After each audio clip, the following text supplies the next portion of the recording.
So we'll give it another minute for some more folks to show up. And as usual, know that there is no sound right now on the video.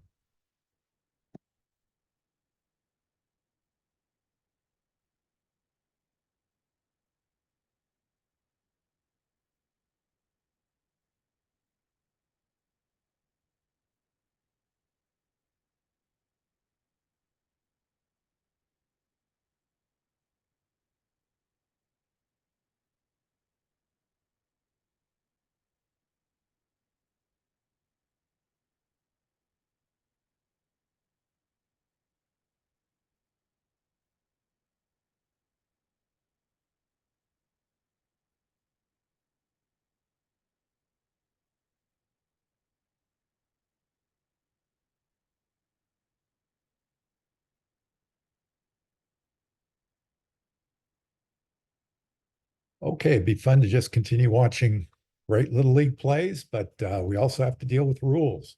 So welcome everybody again to the 2024 District 4 Basic Rules Clinic, session number 3 out of 4. So as usual, we ask you to keep yourself on mute for this clinic. I would also encourage you not to click on the little pencil icon and so we don't have drawing on the screen. At the very end, I'll be very happy to talk with anybody live, Don, too, if anybody has any further questions.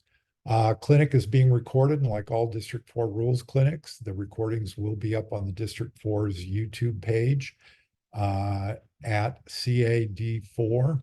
So there it is, and you can see we already have the first 2 rules clinics up there. If you missed either one of them, please go to YouTube and watch it. So these are designed for umpires, managers, coaches, staffs, players, anybody involved in Little League. We're covering common rules that will be found at all levels of baseball and softball, but there is an emphasis on minors and majors baseball. So we're trying to acquaint you with the rule book and cover safety. We did a lot of the safety issues already. We introduced you already to the 2024 rules. And next week, we'll be going over in depth the 2024 minor and major division interleague rules.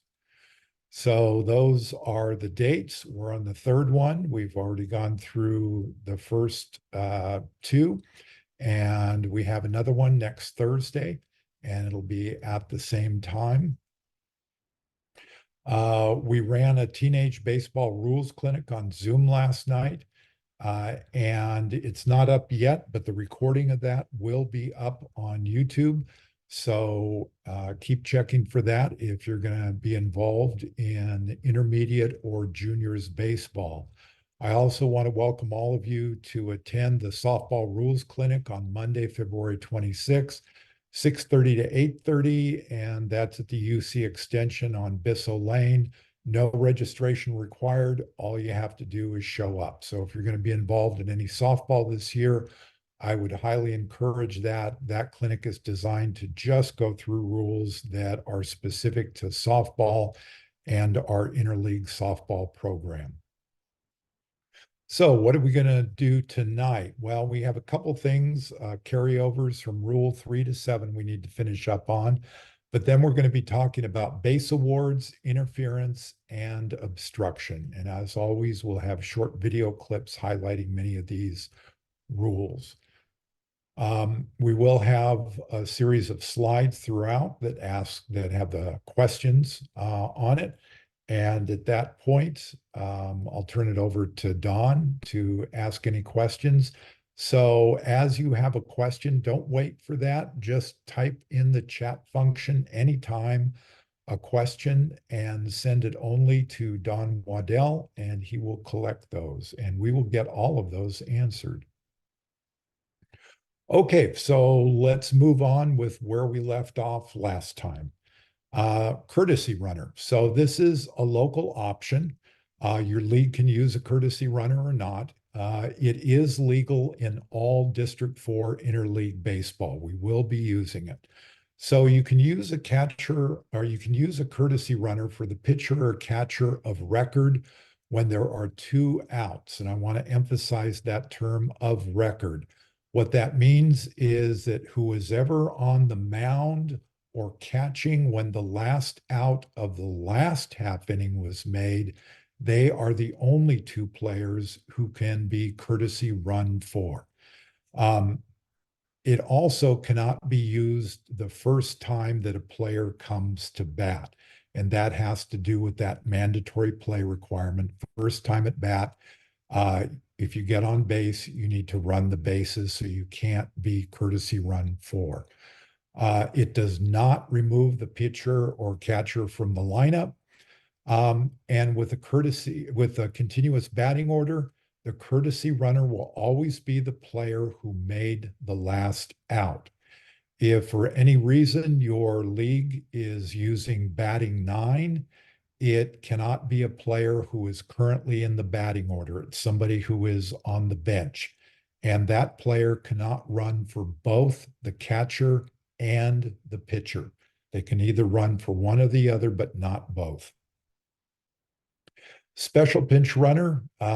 This is something, again, it's only if you're batting nine. So we will not have this if you're using continuous batting order.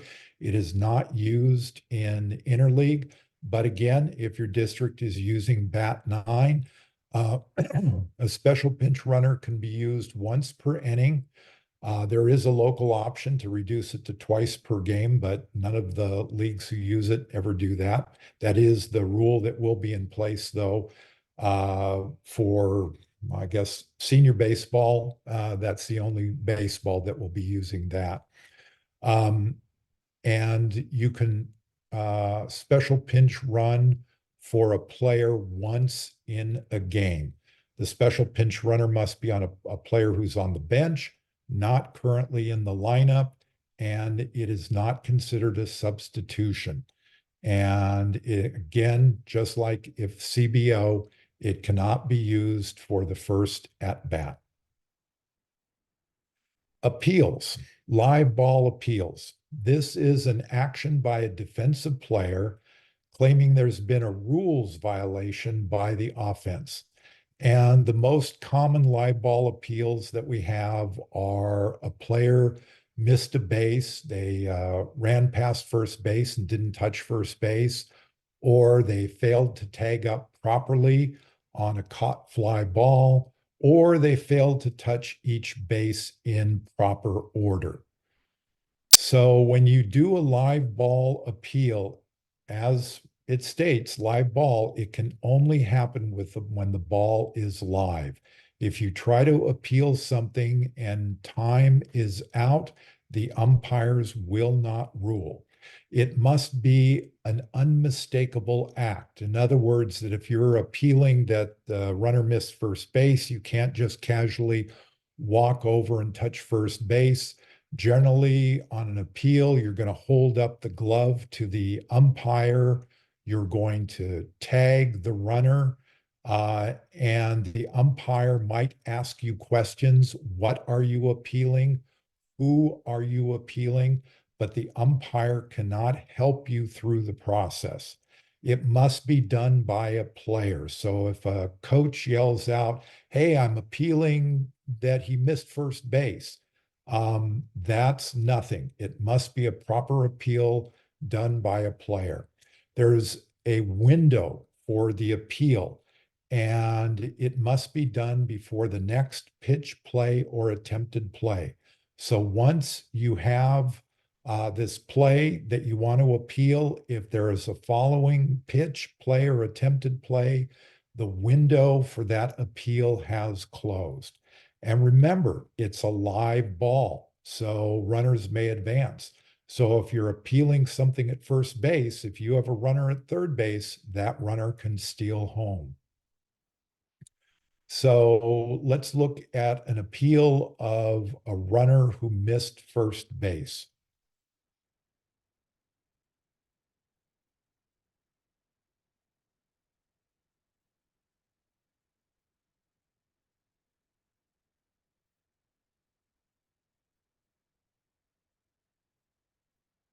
And here he goes to tag him, And I don't know quite why the umpire didn't realize what was going on.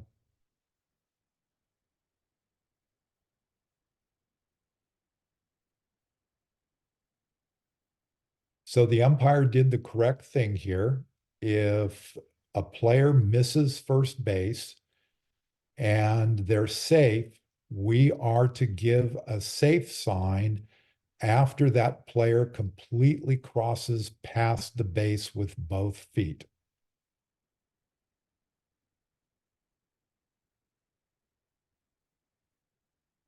Here is another appeal. This is an appeal that will happen after time has been called. So the ball has to go back to the pitcher. The pitcher has to step off and then throw to a base. That's the only way the ball can be put back into play. So here we're going to have Ichiro at first base.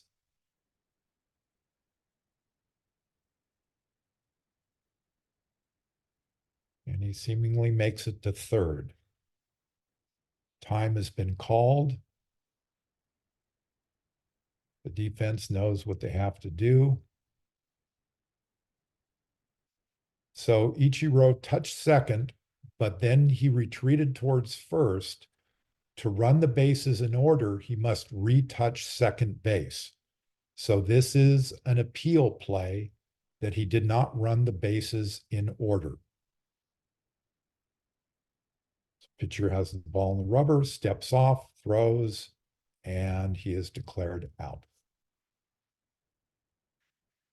Okay, now we're going to move on to what we had scheduled for tonight. And the first thing we're going to be talking about are base awards. There are a lot of base awards, and there's a lot that goes into base awards. It matters. What is the time of determination of the base award? Is it the time of pitch or is it the time of throw?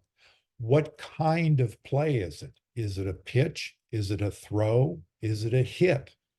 What kind of action leads to this base award? Is it that a ball entered a dead ball area or a ball was touched with a detached or thrown equipment? And there's also the number of bases. We have 1, 2, 3, and 4 base awards. So let's start with 4 base awards and work our way down. So 4 base awards: hit a ball in flight over fair territory, it enters dead ball area. That's a home run, and that's a 4 base award. It also includes if the ball was deflected over, it hit a player, doesn't touch the ground, and goes over the home run fence. That is also a 4 base award. And if a fair ball, batted ball, is prevented from leaving the playing field by a glove or a cap or other appeal thrown at the ball, I've never seen it. I actually can't even find a video of it. If any of you know of one, please let me know. But that's very rare. So here is probably the more famous home run that we have. And we have Jose Canseco. The ball bounces off his head. So here we have a ball that's deflected off a player over the fence. This is a home run.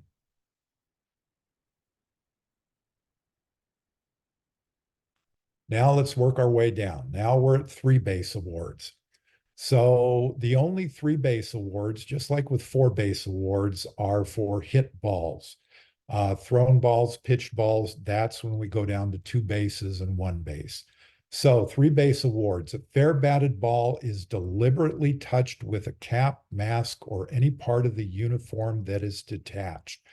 I have never seen this happen, but I can imagine in the younger levels, you would have a player who might be trying to show off, takes off his baseball cap and tries to catch a fly ball.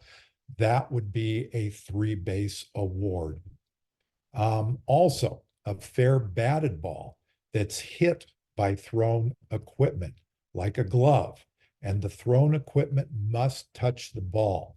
I've seen players attempt to do this, throw gloves at hit balls, but I've never seen them actually, the thrown equipment touch the ball. So throwing a glove at a ball, that's nothing. If it touches the ball, then that is something. It's a 3-base award. This is a delayed dead ball because if for any reason the batter runner can make it all the way to home, we allow them that opportunity, but they will only be protected to third base. So here's an example of a pitcher throwing a glove at a ball. Kind of hard to make it out at first, but he throws the glove and it hits the ball, and there is the umpire awarding third base.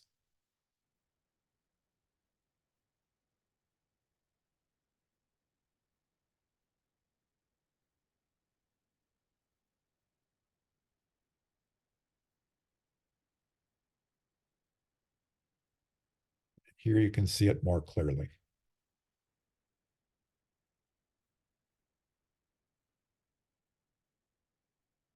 Throwing the glove does not lead to the penalty. It's that the glove touched the ball. Also know that when you have this play, make sure it isn't that the ball hit the glove and knocked the glove out, or that the glove accidentally came off the player's hand. Now we're down to 2-base awards. So 2-base awards, one of them, and there's a number of them, is a fair batted ball that enters a dead ball area. And this is 2 bases from the time of pitch. So we'll see some examples of this. A lot of people will refer to this as a ground rule double. That language doesn't exist in the rule book. It is simply a 2-base award, a ball that bounds or bounces and goes into a dead ball area. So in each of these, we would put the runner at second base. If there were a runner at first, they would go to third. If there were a runner at second, they would score. Also, it can get stuck in the fence, and that's more likely something that we can see at some of our fields, fences that have holes in them, for example.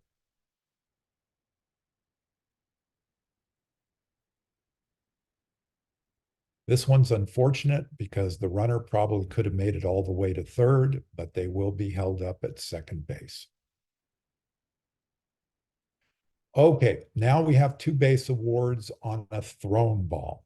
So if a thrown ball goes into a dead ball area, say the right fielder throws the ball and it goes into the dugout, it's 2 bases from the time of throw. So where were the runners when that ball was thrown? If it's the first throw by an infielder, say a shortstop picking up a grounder, throwing to first base, the ball goes into the dugout, then it's 2 bases from time of pitch. So the batter runner will end up at second base. Now, if it's the first throw by an infielder, and if the batter runner and all base runners have advanced at least 1 base before the first throw by the infielder, then it will be 2 bases from time of throw. This is something you sometimes will see at the lower levels when a ground ball will just eat up an infielder and they're bobbling it, they're trying to get it, and they still feel they still have to throw to first base, even though the batter runner has already reached first. Throw the ball, ends up in the dugout. If everybody had already advanced to base, everybody will be advanced 2 bases from whatever base they had achieved. So here's an example of a pitcher overthrowing first base. First throw by an infielder. So therefore, it's 2 bases from time of pitch. And that is a horrible throw.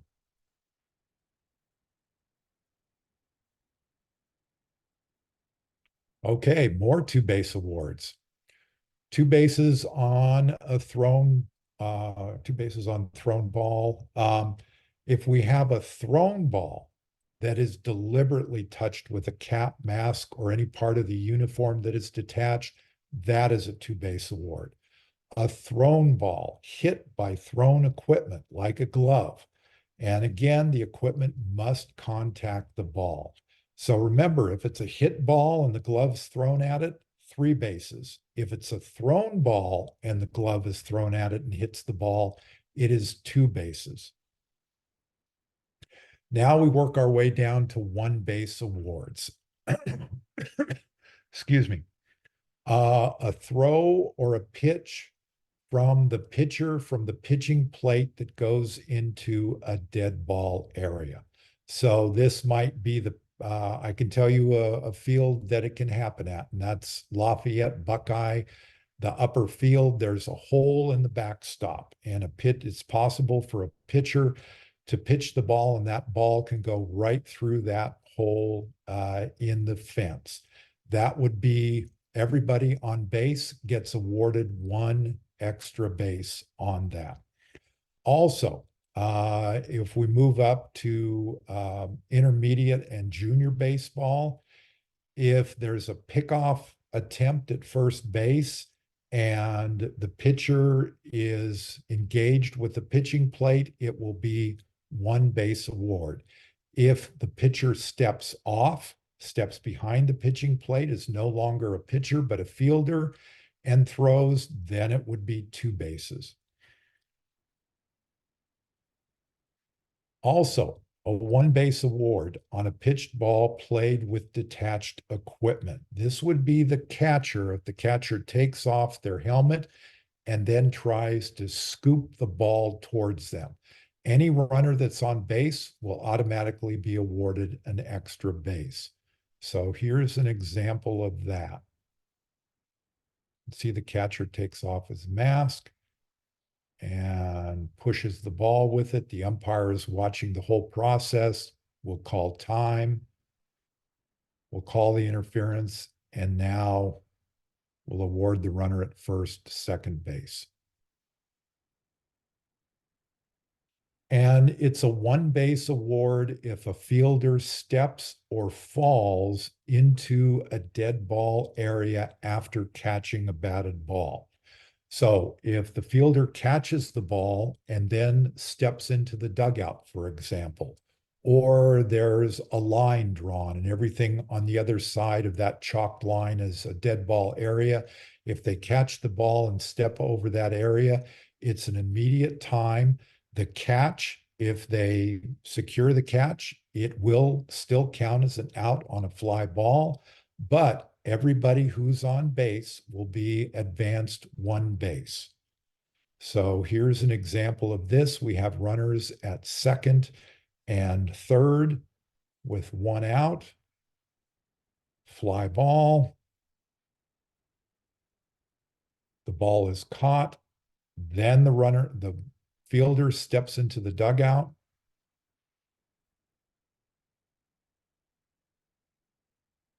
And everybody advances a base. This is great umpiring here, great hustle to get there. He calls the catch, calls time, and then awards bases. And the fielder doesn't quite know what happened. Okay, more 1 base awards. Batter takes 4 balls or an intentional walk. And intentional walks without pitches are allowed in all levels of Little League Baseball. It can be done at any time during the at bat. It can be when the batter first comes up to the plate. It can be done when the batter has 3 balls, 1 strike count at any time. But to make up the pitches for the walk, that number of pitches will be added to the pitch count. And it can only be done for a player once during a game. So you cannot intentionally walk a player without pitches.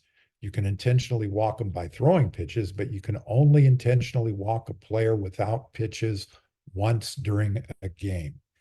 What if a batter is hit by a pitch? Again, 1 base award, they are awarded first base. They must attempt to avoid the pitch. And this is sort of an area of judgment by the umpire. If any time a player sticks out a leg or an arm and gets hit, that player should not be awarded first base. Remember, it cannot be for a player who was struck in the strike zone. It cannot be for a player who is swinging at a strike, and they must make an attempt to avoid the pitch. What does that mean? If you have a hard throwing pitcher at the lower levels, sometimes these batters freeze. So they may not even make a move. And I've seen that many times. Their players are deer in headlights. So, except that sometimes players who are less experienced may not even be able to register to get out of the way. Let them have first base if they're hit. Okay, Don, do we have questions on this first part? We do, Jim. We're going to go back all the way back to your discussion about appeals. Okay. And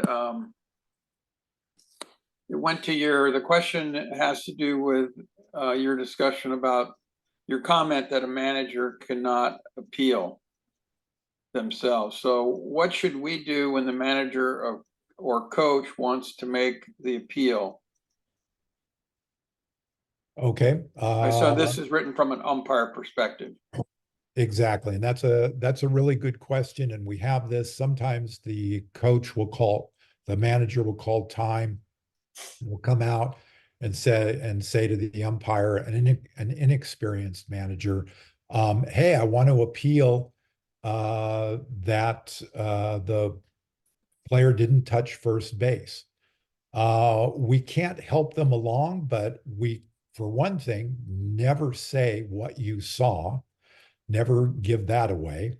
And just tell the coach, in this instance, you can say, Coach, it must be appealed by a player. And then he may, and I saw this actually at the Senior World Series, Senior Softball World Series this past year. He then directed out to his player to throw to the base. But the time was out because the manager was out. At that point, all the umpire should say is time is out.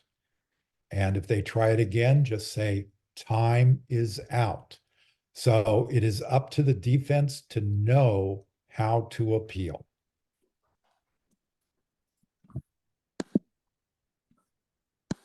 Okay, we have another question. I think I'll read the question, you can respond. What if the runner throws a part of their equipment at a thrown ball and it hits the ball? Is it still a two-base award? If the offensive player, That's the way the question is written, yes. that would be interference by the offensive player, and that would be an immediate time. The player would be declared out, and all runners on base would return to their original base unless forced. Okay, we have one more question. I'll try to summarize this. What's the logic behind a two-base award for fielding a thrown ball, but only a one-base award for a pitched ball with this fielding with dislodged equipment?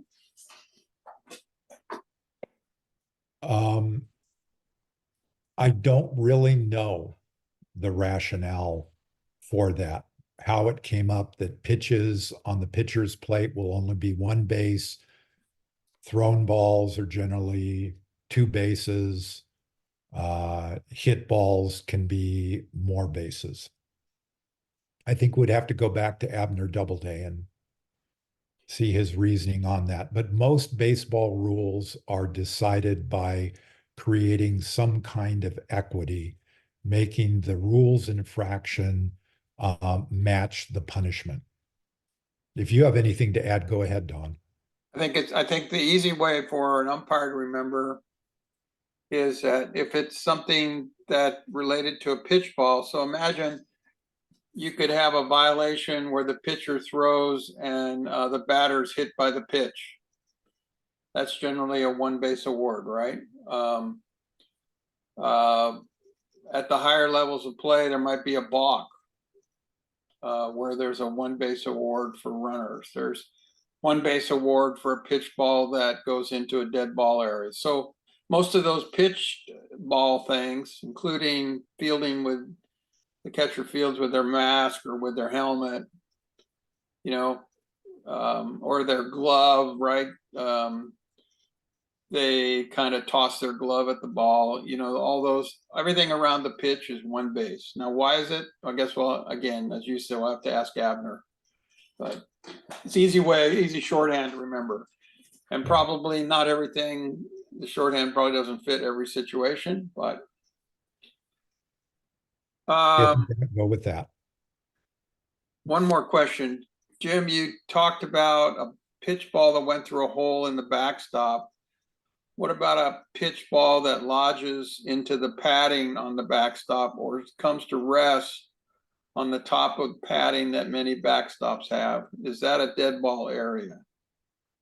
That would depend on the ground rules of that field. If it gets stuck in the padding, yes, it would be uh, an immediate dead ball and one base on a pitch. If there is a ledge and the ball rests on that ledge, it all depends on what the ground rules are for that particular field. Sometimes it can be a dead ball area, sometimes it's play the ball. Okay, those are all the questions. Okay. And that was a good question because that's another reason why at the beginning of the game, we at as umpires, need to go through the ground rules and be very specific about any kind of issue like that that can come up. Okay, what you've all been waiting for, obstruction and interference. And this is what we're going to spend the rest of today talking about. So obstruction and interference, you will find the definitions in Rule 2 in the rule book, but the types and penalties are found throughout the rule book. For example, if you look at interference, those are the particular rules in which you find interference. So it's kind of complicated. So we're going to try to break it down and simplify it for you. So, a couple things to keep in mind because a lot of times you'll have coaches and managers come out to you and will say, hey, wasn't that obstruction? Wasn't that interference? And actually, they mean the exact opposite. Instead of obstruction, they should have said interference. Instead of interference, they should have said obstruction. So, a handy way to think about it is that obstruction is caused by the defense. The offense is not going to be charged with obstruction. The defense is charged with obstruction. Interference can be caused by the offense, the defense, an umpire, a spectator, literally a coach, a manager, literally anybody who shows up at a little league game can find a way to interfere with that game. But mostly it is caused by the offense. So keep that in mind. Obstruction defense, generally interference caused by the offense. This is also something to get into your head and remember this. This is one of the most important things to remember. And that is a runner has a right to a base path unless a fielder is hitting a hit ball. In other words, a runner running from one base to the other has a right to run directly to that base, and a fielder cannot get in their way unless that fielder is fielding a hit ball.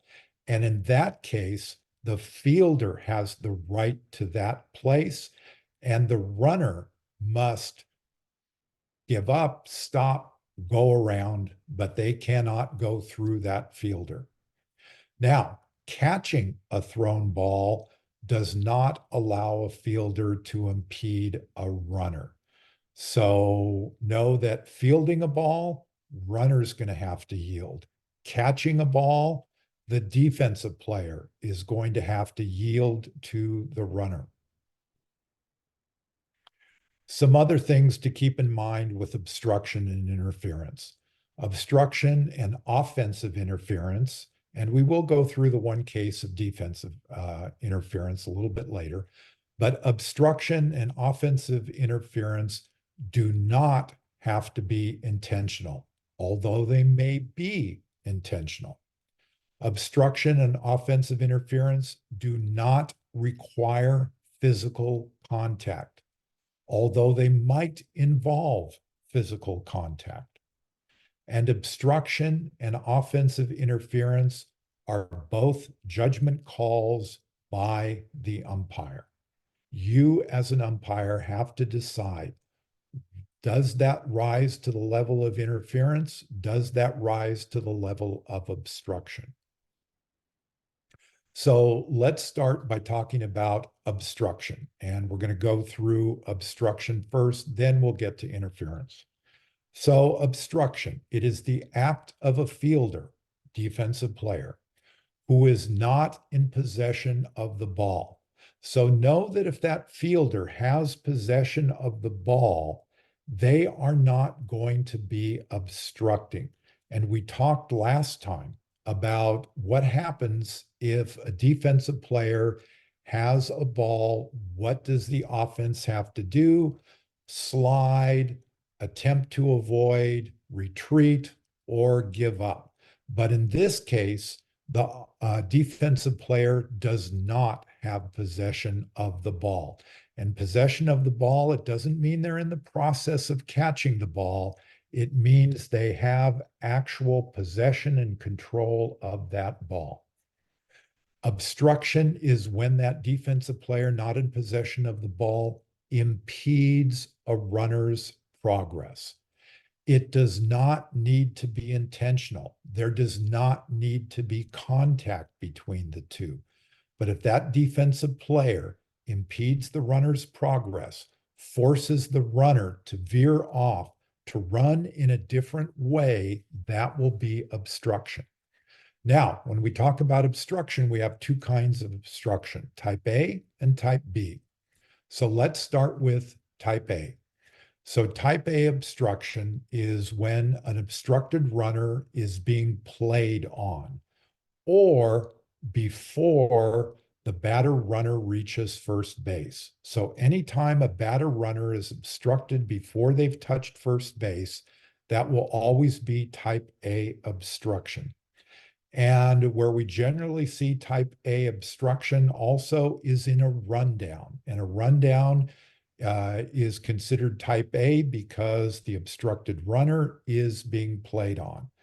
It's also if a player is blocking a base and the ball is coming in, you have an offensive player, a defensive player, and a ball coming in.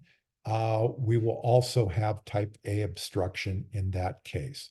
What's the penalty?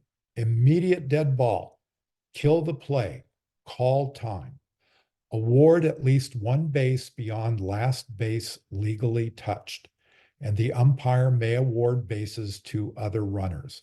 So if the batter runner was obstructed before first base, they are awarded second base. If the player was obstructed right before a base, type A obstruction, they will get that base. If they're obstructed in a rundown, say between second and third, since they've touched second already, they will be awarded third base. So here's a case of obstruction before first base. This is a case where the pitcher is going to run over to field a thrown ball, but the ball isn't thrown. And instead, the first baseman decides to go it himself, and the pitcher will obstruct the runner right before first base.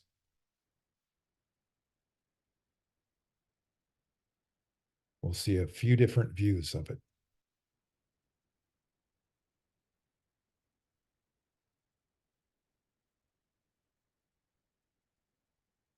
So the pitcher is a player without a ball, possession of the ball, who obstructs the runner. The obstruction occurred before first base, and therefore the runner should be awarded first base.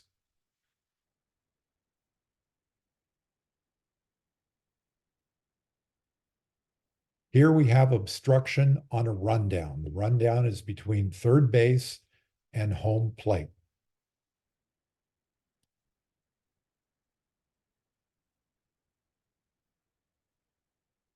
So here we have Kelly Downs at third base, the umpire in the World Series, calling obstruction and awarding the player home.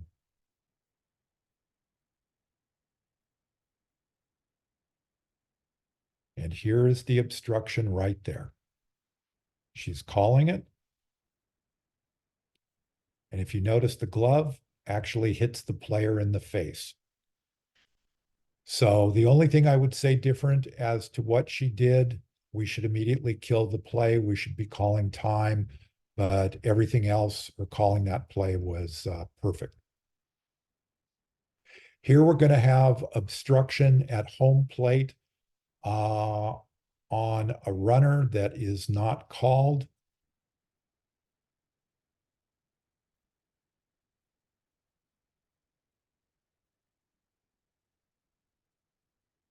So I'm going to back this up a little bit here. So the runner is coming in to home plate. You have a catcher who does not have possession of the ball. At this point, he is blocking the plate. He is forcing the runner to alter his path and go around. Since there is an attempted play here, there should have been time called, even though he did score, and awarded home plate. So remember, it's only at this point does the catcher have possession of the ball. It's not an act of catching. So he's already obstructed this runner.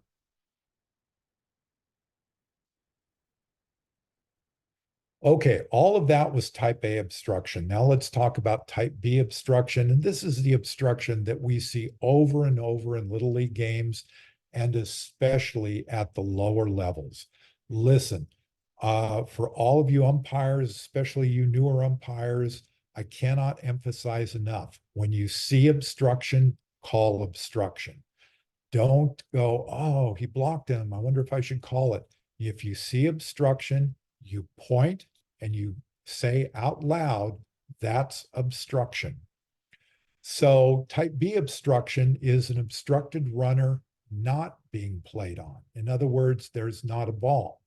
So what are examples of this? Well, a fielder standing on or in front of a base, and we see this frequently in Little League. The ball is hit and the first baseman believes their first job is to go stand on first base, even though there's not going to be a throw, and they obstruct the runner, force the runner to go around them. Or a fielder not fielding a ball, standing in a base path, maybe a first baseman 5 or 6 feet away from first base, but in the base path of a runner who is trying to round, blocking home plate without the ball. A fake tag is considered obstruction. Please always call this. This is actually somewhat of a dangerous play. This is when a fielder acts like they have possession of the ball and they're going to tag the runner, forcing the runner to slide into a base when they don't have to. Call that obstruction, but also warn the player, hey, knock that off. Don't do that anymore. So what are the penalties for type B obstruction? It is a delayed dead ball. So we're not going to call time when it happens. We announce it, we point, but we let the play happen. We award bases to nullify the obstruction, and we may award bases for other runners.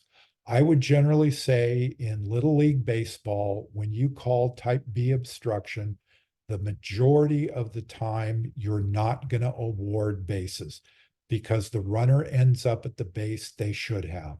They round first base. They were never going to go to second, and they're obstructed by the first baseman.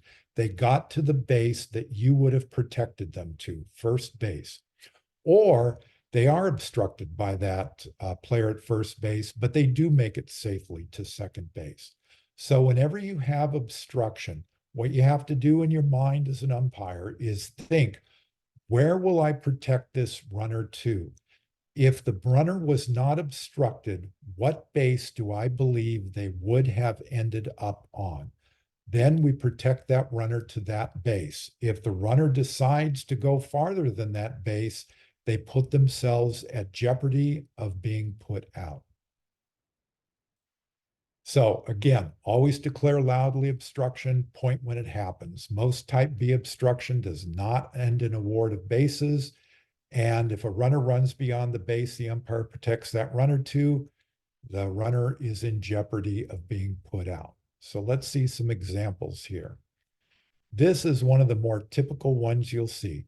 Just an inattentive fielder standing in the baseline. This was a single. Coach is even telling him to stay there. So he got to the base he was going to get to. Here's another case. First baseman believes he has to go back to the bag, but the runner made it to the base that the umpires would have protected him to.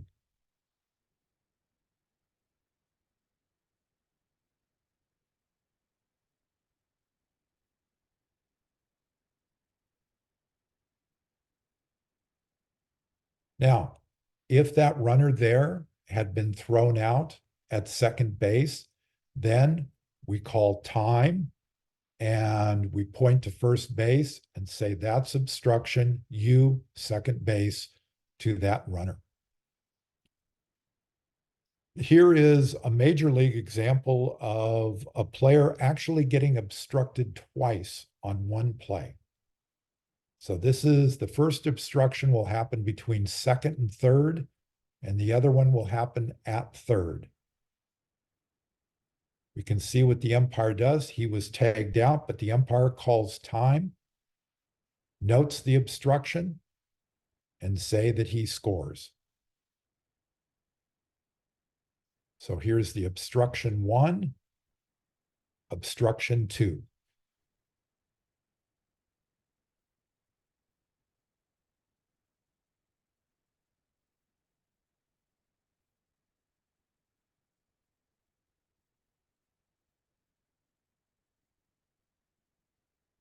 So in the umpire's judgment, that obstruction was enough to possibly make it so that he was tagged out at home plate. Do what that umpire did. Don't do what I used to do as a young umpire, inexperienced. I would declare the runner out, then I would call time, then I would award the runner first base. So call time, note the obstruction, award the base. Don, we're done with obstruction. Do we have any questions? Let's see, Jim. We're going to go back to one of the interference questions where you talked about people, just about anyone at a Little League game can cause interference. The question is, and it might be a little bit cute, but can an animal running onto the field cause interference? You know, I used to with my softball rules clinic, I used to have a video clip of a dog running out on the field and grabbing a player's glove in the middle of a play. Animal is not going to cause interference. I mean, you're going to have to figure out what happened and what would have happened. But listen, if you have, say, a bird that's flown out on the field and the ball hits the bird, that is not going to be any kind of interference. I've just never had the animal issue. Okay. So here's a little bit more of a maybe a detailed question about type A interference. So here's the situation. Is this, Type A obstruction? is it, I mean, let me read the question. Okay, sure. Is it really type A obstruction if a runner's trying to run to home plate and the catcher is standing in the way and the throw comes in, but it's way over the head of the catcher where there was no reasonable way the catcher could actually have been making a play on the runner?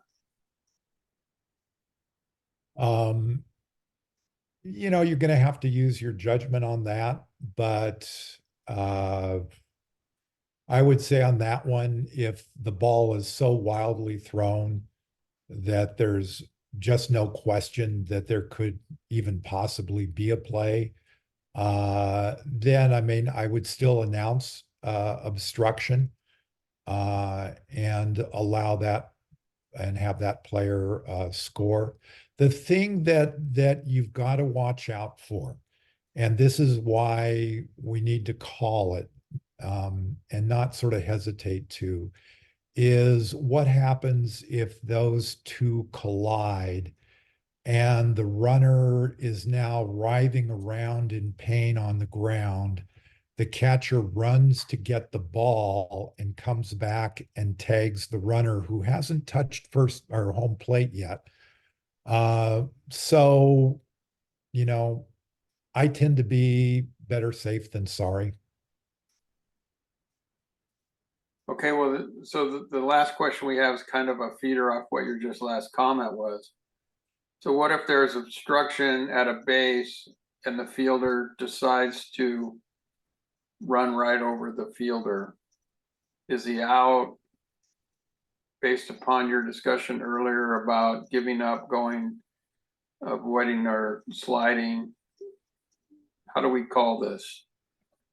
That's a good question. And you're going to run into especially spectators who will yell out to the field if a player is obstructed, next time run them over. And you will also hear this at times from coaches who say, next time, just run him over if he gets in the way. So we never, ever want to encourage this kind of behavior. So if a player has the ability to avoid a fielder, but the fielder's in the way and they choose to run right through that fielder and, extend their arms and push him to the ground, you can call that runner out for unsportsmanlike conduct. If you ever hear a coach or a manager say, next time, just run them over, call time, go over to the manager or coach and explain to them that that is not in the spirit of Little League. And what I say is, if I hear you say this again, I will eject you from the game. Jim, let me add to that. I just want to make sure we're clear for folks. So runner, fielder, base, no ball yet.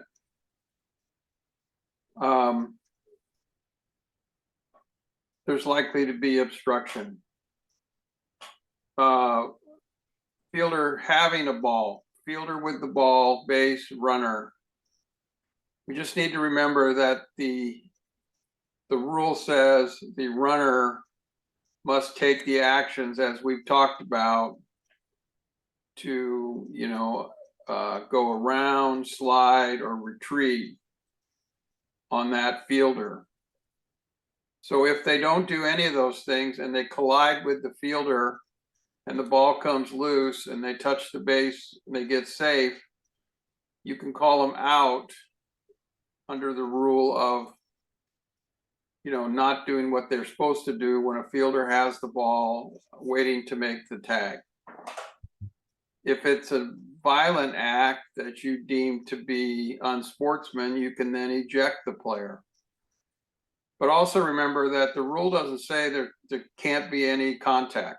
everybody's doing what they're supposed to do and there's incidental contact during the play, that might be okay. You have to judge that as part of your umpiring skills, your umpiring knowledge, and apply it to the play that happens. So, it's there can be difficult situations, but it's, as Jim said at the beginning of this discussion about obstruction, we really want you to call obstruction when you see it, and maybe err on the side of calling more obstruction so that we can educate players on when they're doing an act that's just the wrong way to be on the field, or if they're taking action around a base where a play is going to happen that could result in injury, that we're providing an opportunity to identify those situations so the manager and coaches can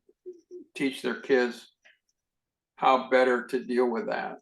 So I emphasize, I agree with what Jim said. We need to really address these when they happen. Call obstruction if you see it. Okay, Jim, we have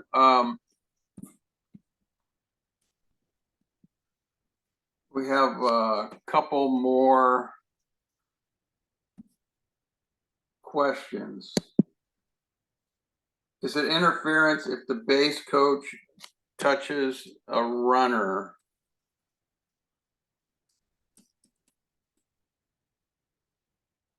Is this an out? Is the play dead? Is play then dead? How do we call that? We will discuss that exact scenario Okay. with interference. And then the last question in this area is interference and obstruction are judgment calls, correct? Correct. Can a manager or coach challenge an obstruction or interference call or a non-call? A manager can come out and talk to the umpire and say, hey, my runners are being obstructed at first base every single time. Can you keep an eye on that? Sometimes we'll get them managers saying that they have every right to do that. They can come out and ask you, didn't you see obstruction there? And you have to answer truthfully.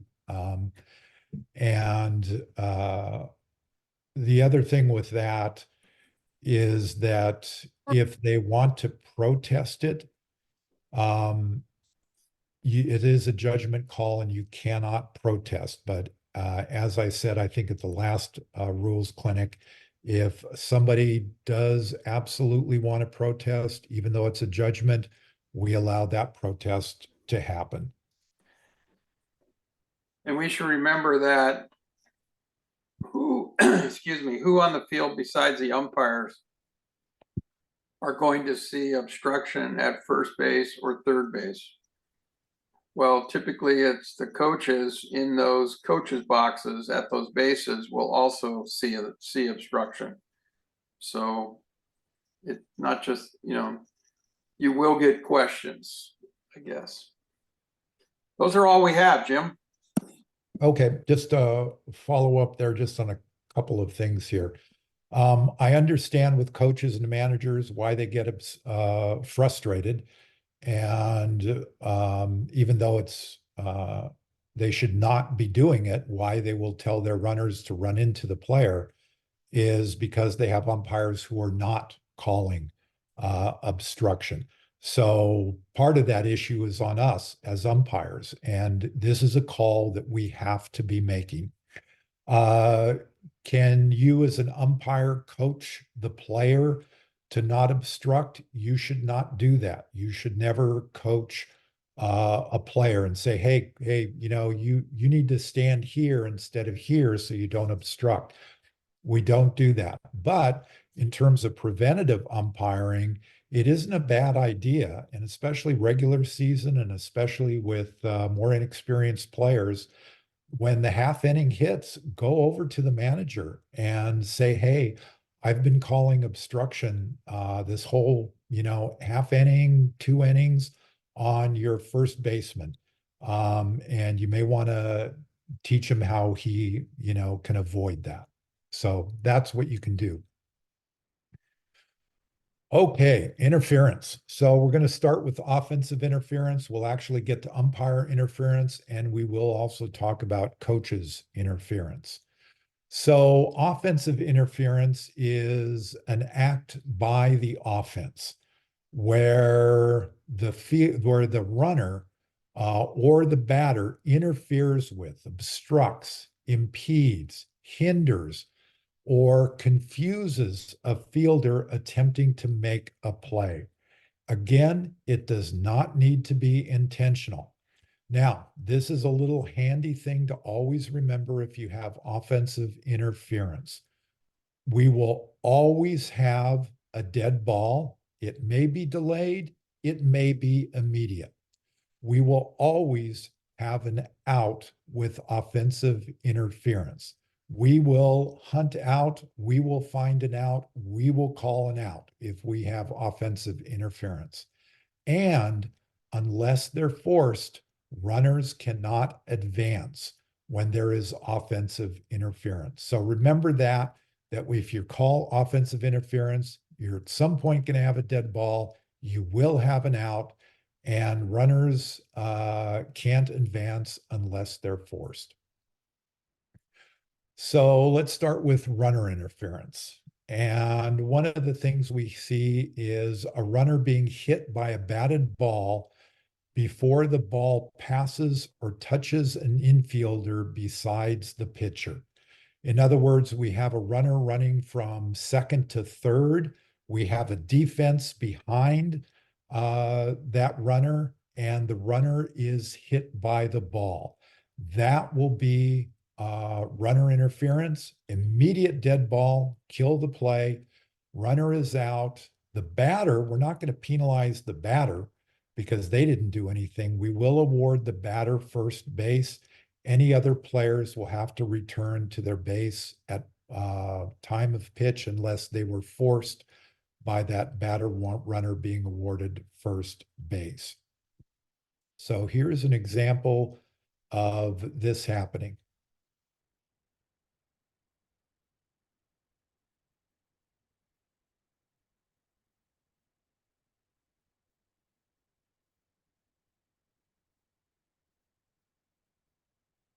Immediate time, that's interference, you're out. Now, what if the whole infield is playing in and the runner running from second to third base is actually running behind the third baseman and the shortstop, and they're hit by the ball? That is not runner interference because there was no chance for any fielder to field the ball. It's also runner interference when running into a fielder attempting to field a fair ball. The runner must yield to that fielder fielding the ball. Remember, we talked about this basic point. Runner has a right to a base path unless that fielder is fielding the ball. Here, we have an immediate dead ball, kill the play, runner is out, award the batter first base, because again, we're not going to penalize him for something that the runner did, and all runners will return unless forced. So here's an example of a fielder attempting to field the ball and the runner going from second to third, plowing into him.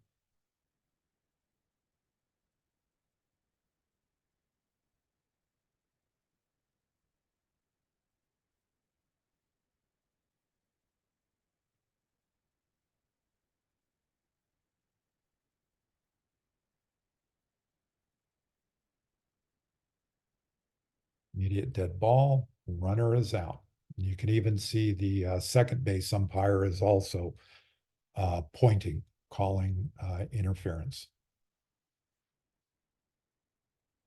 It's also runner interference, hindering a fielder attempting to field a ball by hopping over the ball if it interferes. And here you have to think about intention. A runner running simply from one base to another and has to jump over the ball, well, that's what they have to do, because if they get hit by the ball, they're going to be out. So just jumping over that ball. But what you look for is a runner stopping, timing the ball so that they're blocking a fielder and jumping over the ball and then running on. So look for that in terms of a possible interference. Running too closely to the fielder. That last one, we saw that fielder getting just trucked over. But know that there doesn't necessarily have to be contact. If that runner runs so close to the fielder fielding the ball that the fielder has to jerk up because they're afraid of getting hit, that will also be runner interference. Waving arms, jumping up and down, trying to distract a fielder, say set up and trying to catch a fly ball, or yelling, I got it, I got it, trying to get the fielder to peel off, thinking there's another fielder who's going to catch the ball, or yelling, drop it. That will be interference. Also, intentionally interferes with a catch, throw, or tag. So the penalty, ball is dead, runner is out, batter awarded, first base. Runners return unless forced. If the interference is in an attempt to break up a double play, we will then get 2 outs. We will get the runner who interfered out, and we will also get the batter runner out if there was an attempt to do double play at second and first base, for example. So let's see some examples here. So these examples will be, the first ones will be runners who are purposely trying to block the fielder and then jumping over the ball. Think of it this way. In both of these cases, the runner could have just run to the next base, but they chose to stop.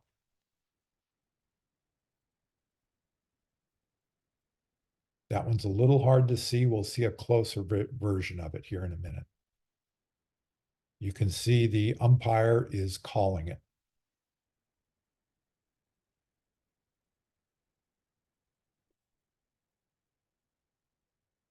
So he comes up, he's blocking the fielder, then he runs on.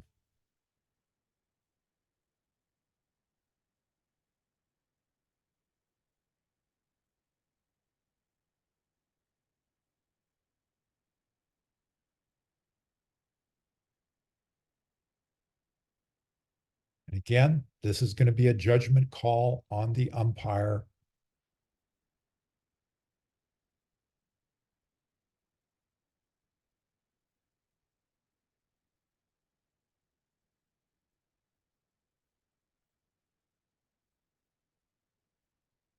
This one's a little more obvious.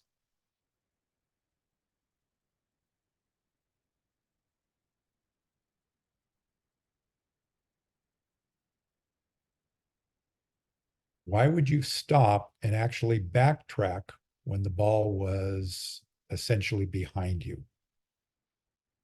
And here is a runner running too close to a fielder.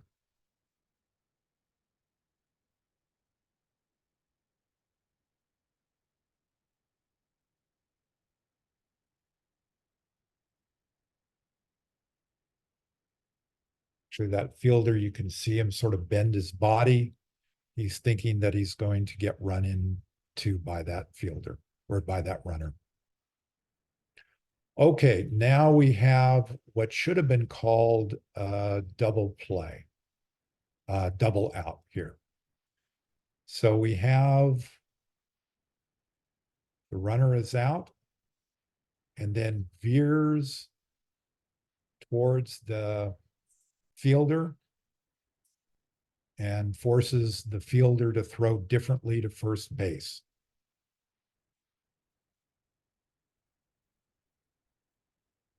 So here's a case where the runner is already out. We cannot call that runner out twice. So we will call the batter runner out also.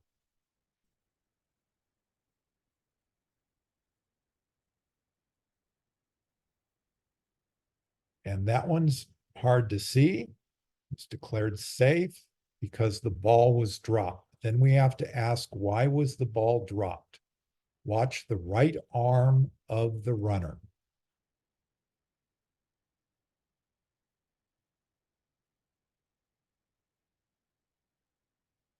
Purposely hitting it, attempting to knock it out. So that should have been called interference, but was not. You cannot intentionally interfere with a throw. So watch what he does with his head on this play. He will be called out for interference.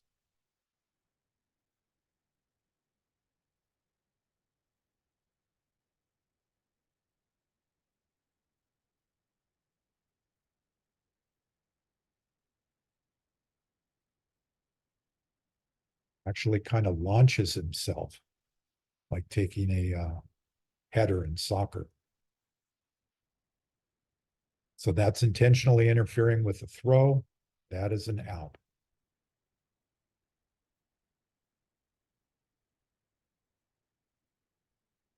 Okay, let's move to the batter and talk about batter interference. So, batter runner touched by a fair ball before a fielder. They must be out of the batter's box, meaning they've taken at least a step and a half. One foot is on the ground, the other foot is on the ground outside the box, the other foot is completely outside the box also. So the penalty, dead ball, batter runner is out, no runners may advance. Here is an example. Sometimes we'll see this on bunt attempts or little squibbers in front of the plate. Umpires are all over it. Out of the box, the ball hits his knee.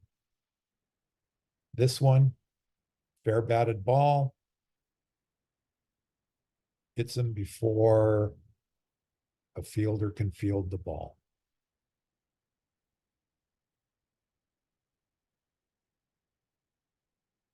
Batter interference if the batter hinders a catcher or fielder fielding a ball. Penalty, dead ball, batter is out, runners return. So here we're going to see a batter runner interfering with a fielder attempting to field a fair ball.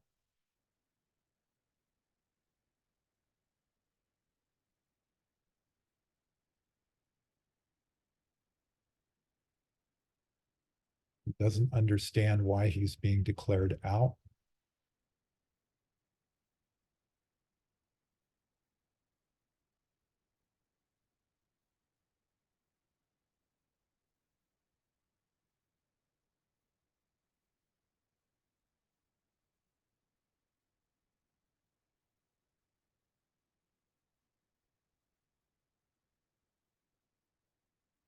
So this video clip allows us to explore something else here. And that is what happens if a fielder muffs the ball. So now we go to, was the fielder still able to field the ball? And what our rule of thumb here is, was the ball still within a step and a reach? Remember, we used step and a reach before when we were talking about base path and a tag. So was the ball still within a step and a reach of the fielder?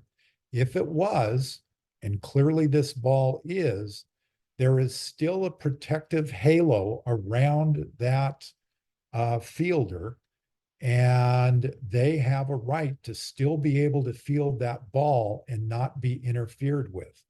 So because this runner ran into this fielder, even though he muffed the play, it's still within a step of the read in a reach. He is protected. Now, imagine if this play had gone differently and the ball comes in and it goes right between his legs and goes beyond a step and a reach, then what would we have? Then we would have obstruction by the first baseman and award the runner first base.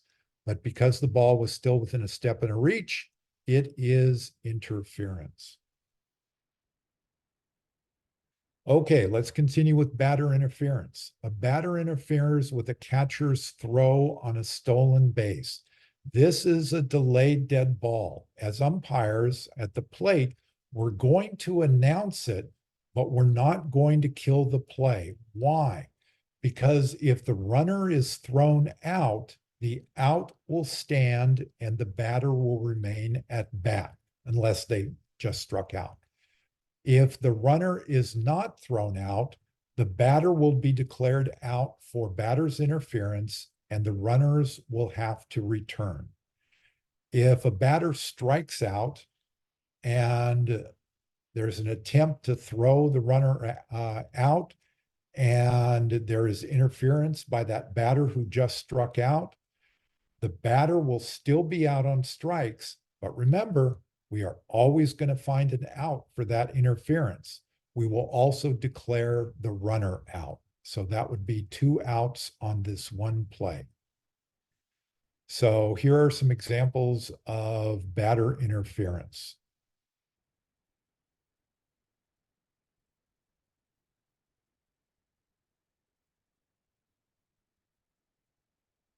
Steps into the catcher's path.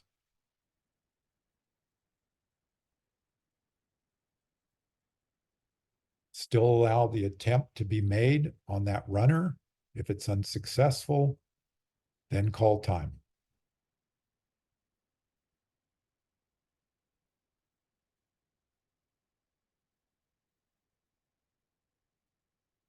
This, well, that was backswing interference. We'll talk about that in a sec. Here is, well, what happens if you're throwing to third? What must the batter do? The batter must stay in the box and not step out of the box and not step back into the catcher's path of throwing. So here's a case where this player did exactly, the batter did exactly what they should do, and it was not interference.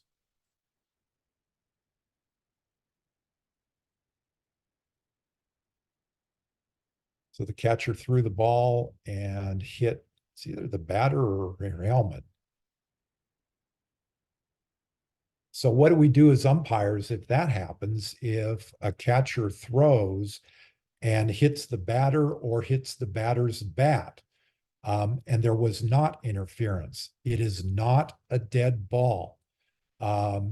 It's just that the catcher erred, and we are not going to call time because if runners can advance on this, they have every right to advance.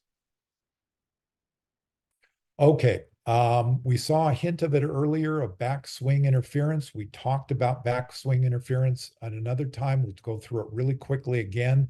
This is a backswing or a follow-through interference where the player swings and on the backswing, the bat hits the catcher. If no further play is happening, it's nothing.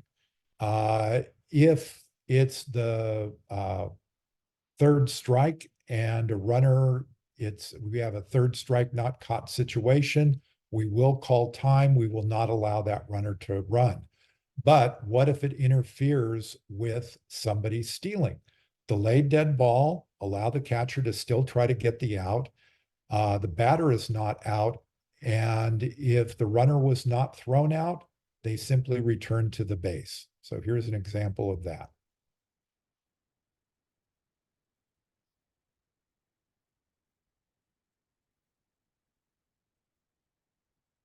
Here's the umpire coming out, announcing you go back.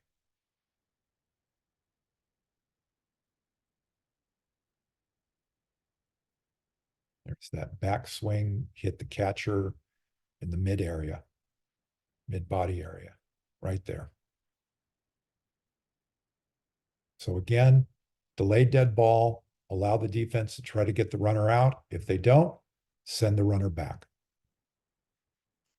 Okay, batter interference. Batter hinders a play at home with a runner from third. With less than 2 outs, we declare the runner out. With 2 outs, the batter is out and no run scores. So we might ask, well, why do we make a distinction between the number of outs and who's going to be declared out?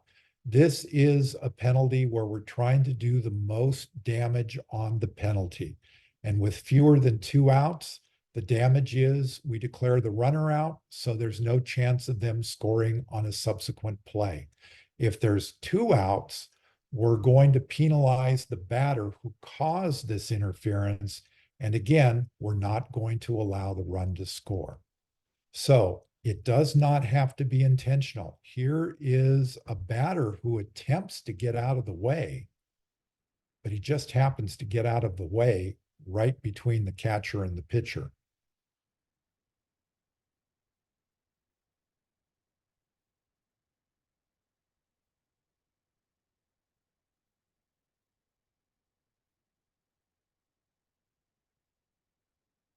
Okay, everybody's favorite, running lane violation. So first off, what is the running lane? Well, on a 60-foot diamond, it's that last 30 feet from between home plate and first base. It's in foul territory and it's 3 feet wide, and the lines are considered part of the lane. And for this to be declared, for it not to be declared, a runner has to have both feet fully or partially in the lane. So when can it be a running lane violation?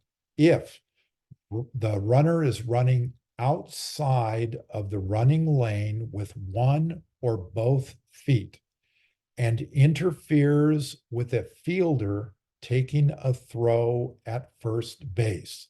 This is in the case of a throw coming from behind, maybe from the pitcher or the catcher coming from behind the runner, and the ball must be thrown.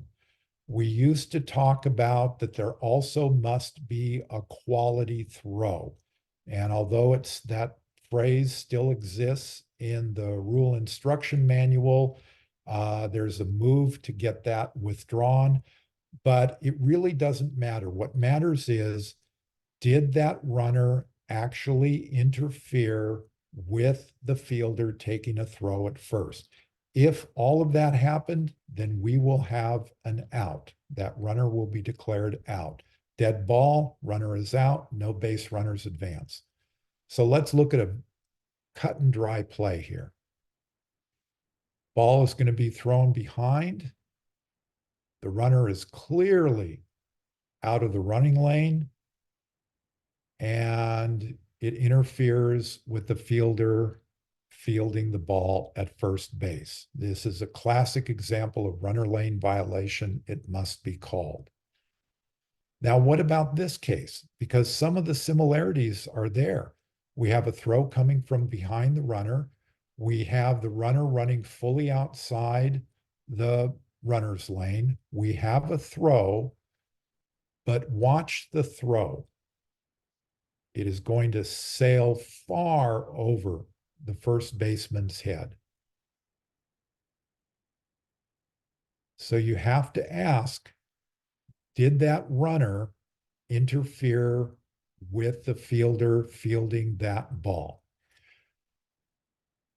In my judgment, there's not interference. I would not call this. This is the old way of looking at it, that it must be a quality throw.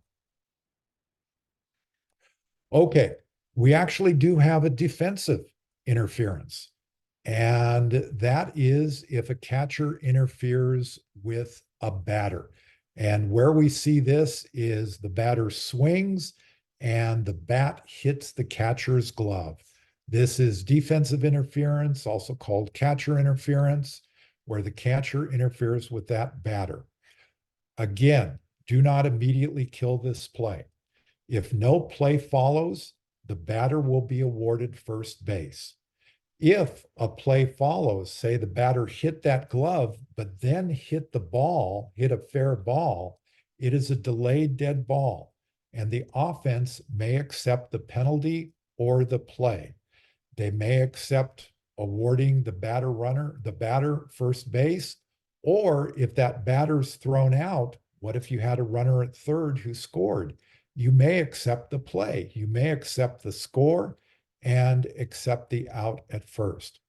However, if the batter advances to first and all runners advance safely one base, interference is ignored. So here's an example. This one's pretty obvious. So it knocked the catcher's glove off. Notice that the umpire did not call time. All he's doing is announcing interference. And in this case, there actually is a runner at third base. So he's not killing the play. The batter isn't running, and the batter will end up getting thrown out. But the run does score. And in this case, the team decided to take the score and take the out.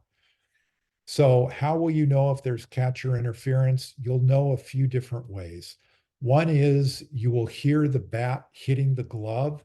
It's a little bit of an unnatural sound. It comes at the wrong time. You will see a catcher sometimes suddenly begin crying, shaking his hand because he just got hit with the bat. You will see sometimes the glove come off. Other times you will hear that sound and you will see a catcher immediately withdraw their glove as if I didn't do anything. And that's another way to sort of pick up on it. Okay. Unfortunately, we are to the end of our time and we were right to that umpire interference.